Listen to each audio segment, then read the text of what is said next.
BA political science honours का ये subject है। BA political science honours, subject का नाम है अंडरस्टैंडिंग पॉलिटिकल थ्योरी। इसकी लास्ट वीडियो में हमने यूनिट 1 की चर्चा की थी।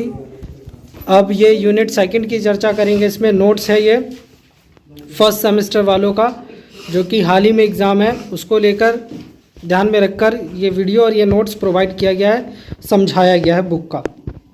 आप लोग एज वेल स्टडी मटेरियल से ही करने की कोशिश करें, क्योंकि मोस्टली क्वेश्चंस इन्हीं से बनते हैं। और लास्ट वीडियो में हमने एक क्वेश्चन की चर्चा कर ली थी। अब नेक्स्ट क्वेश्चन की चर्चा आज हम इस वीडियो में करेंगे, नेक्स्ट यूनिट की, सेकेंड यूनिट की। तो सबसे पहले देखते हैं सेकेंड यूनिट में क्या चीज़ें हैं, सेकेंड यूनिट से किस तरीके के प्रश्न पूछे जाते हैं। सेकेंड यूनिट का नाम है राजनीतिक सिद्धांत के दृष्टिकोण, मानक और ऐतिहासिक और अनुभवजन्य। यानी इतना कंफर्म है कि राजनीतिक सिद्धांत से रिलेटेड जो प्रश्न है उसमें आपका प्रश्न आएगा राजनीतिक सिद्धांत के दृष्टिकोण से रिलेटेड प्रश्न आपका पूछा जाएगा। ध्यान रखें, राजनीतिक सिद्धांत के, तो उसमें आपको सेकेंड यूनिट का ही मेंशन करना है। प्रश्न आ सकता है राजनीतिक सिद्धांत के अध्ययन के उपागम बताइए, ये प्रश्न आपका पूछ सकता है। राजनीतिक सिद्धांत की ज़रूरत क्यों होती है, इस तरीके का प्रश्न पूछ सकता है। या आपसे क्वेश्चन में पूछ सकता है ऐतिहासिक, संस्थागत, अनुभविक उपागम या समकालीन राजनीतिक सिद्धांत के उपागम आपसे पूछ सकता है। तो ये चीज़ें ध्यान रखिए, इस तरीके से प्रश्न आपका सेकंड यूनिट से पूछा जाएगा।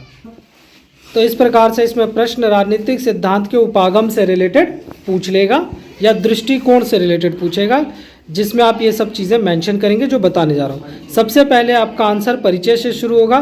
परिचय में आप ज़रूरी नहीं कि यही बातें लिखें, आप अपनी तरफ से भी लिख सकते हैं। इसके अलावा अगर हम बात करें तो परिचय में हम क्या लिखेंगे, राजनीति के बारे में अगर हम बात करें तो अक्सर लोग सुनते हैं कि राजनीतिक बेहद गंदी चीज़ है, राजनीतिक पसंद नहीं है। आप चाहें या ना चाहें, आप राजनीतिक से जुड़े हुए हैं। राजनीतिक हमारे जीवन पर असर डालता है और हमारे जीवन को भली भांति कहीं ना कहीं इफ़ेक्ट करता है। आप इस बात का ध्यान रखें। राजनीतिक जो है बारीकियों का अध्ययन है। राजनीति का उद्देश्य है सैद्धांतिक पहलुओं के ज़रिए समस्याओं का समाधान किया जाए। हमारे समाज में अगर हम बात करें तो आज ये शब्द काफ़ी आम हो गया है। राजनीतिक जैसे शब्दों का सही ज्ञान हर किसी को होना ज़रूरी है, जो कि नहीं है। हम ये सब बातें आप परिचय में लिखेंगे। परिचय के बाद अगला हेडिंग होगा आपका राजनीतिक सिद्धांत की ज़रूरत क्यों होती है।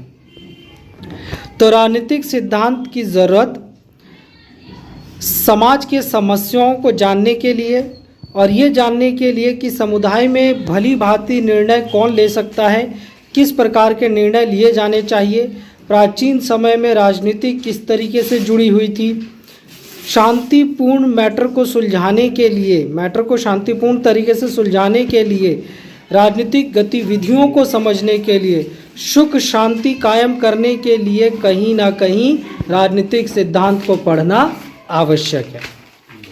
हालांकि सिद्धांत शब्द ग्रीक भाषा का शब्द है, थ्योरी शब्द से बना है अगर हम बात करें तो, जिसका अर्थ होता है किसी घटना को समझने की प्रक्रिया।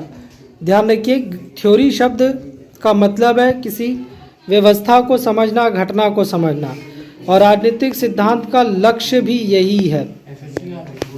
राजनीतिक सिद्धांत के अंतर्गत कई उपागम है। उपागम का आम भाषा में अर्थ होता है मापने की इकाई। ध्यान रखिए, मापने की इकाई को हम उपागम कहते हैं, और इसका लक्ष्य ही यही है कि भाई राजनीतिक सिद्धांत को किन पैमानों पर मापा जाता है। देखिएगा, अगर हम बात करें, वैसे तो राजनीतिक बेहद पुराना विषय है। हालांकि 19वीं 20वीं सदी से कहीं ना कहीं ये बड़े पैमाने पर देखा जाए तो बड़े लेवल पे उभरा है। 19वीं 20वीं शताब्दी के बाद ये राजनीति के अध्ययन पे जोर देने लगा है। इसका विषय वृहत हो चुका है, बढ़ चुका है, जीवन के पहलुओं से जुड़ चुका है। तो अलग अलग विद्वानों ने अलग अलग तरीके से इसे बताने का प्रयास किया है। सबसे पहला उपागम है आपका ऐतिहासिक उपागम।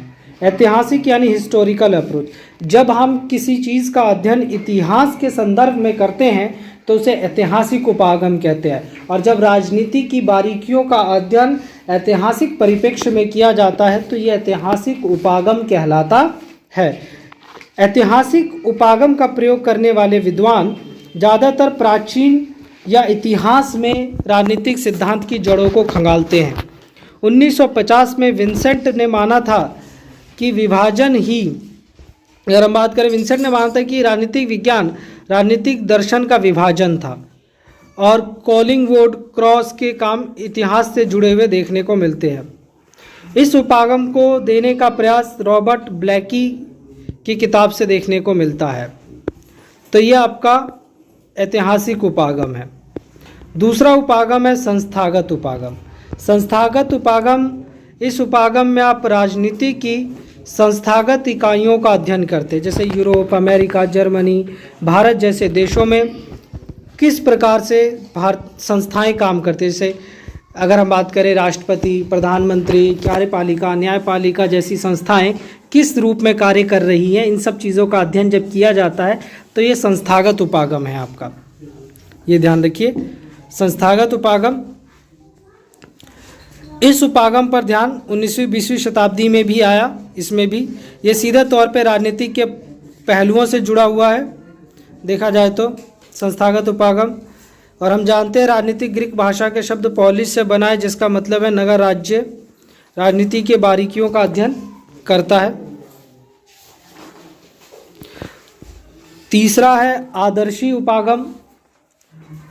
आदर्शी उपागम जिसमें हम आदर्श ये जानने की बात करते हैं कैसा रहना चाहिए, राजनीति को कैसा होना चाहिए, मानव समाज की भलाई के लिए होना चाहिए। इसमें बेसिकली समस्याओं के समाधान की चर्चा की जाती है। इस पहलू में आलोचनात्मक भी होता है। अगर हम बात करें तो इसका कार्य है न्याय, स्वतंत्रता, समानता पे चिंतन करना। आलोचनात्मक पहलू के द्वारा राजनीति के बारीकियों का अध्ययन करना ही आदर्शनात्मक उपागम है। तो इस उपागम के अंतर्गत ये सब है। अनुभविक उपागम, इसमें अनुभवों को शामिल किया जाता है। किसी व्यक्ति ने जब राजनीति को बारीकियों से देखा हो, बारीकियों से जोड़ा हो, आदर्शों के साथ जोड़ा हो, व्यवहारवाद, तार्किक, इन सब चीज़ों के साथ जोड़ा हो, तो इन सब चीज़ों को इसमें शामिल किया जाता है। आपका व्यवहारवादी या अनुभववादी कह सकते हैं आप। ये सब तो राजनीतिक सिद्धांत के उपागम थे। और निष्कर्ष में आप कह सकते हैं कि राजनीतिक सिद्धांत के ऊपर अनेक विद्वानों ने अनेक तरीके से अपने विचार दिए हैं, और सभी उपागम का काम है राजनीति की बारीकियों का अलग अलग तरीके से अध्ययन करना। इस तरीके से ये प्रश्न आपका बनता है सेकंड यूनिट से। इन सेकंड प्रश्न को आप ज़रूर करें। सेकंड यूनिट से एक प्रश्न आपका आएगा ही आएगा, चाहे वो दृष्टिकोण के रूप में आए, चाहे वो उपागम के रूप में आए। इस बात का ध्यान रखिए। चैनल को लाइक, शेयर, सब्सक्राइब ज़्यादा से ज़्यादा कीजिए और कमेंट सेक्शन में कमेंट ज़रूर डालें। धन्यवाद।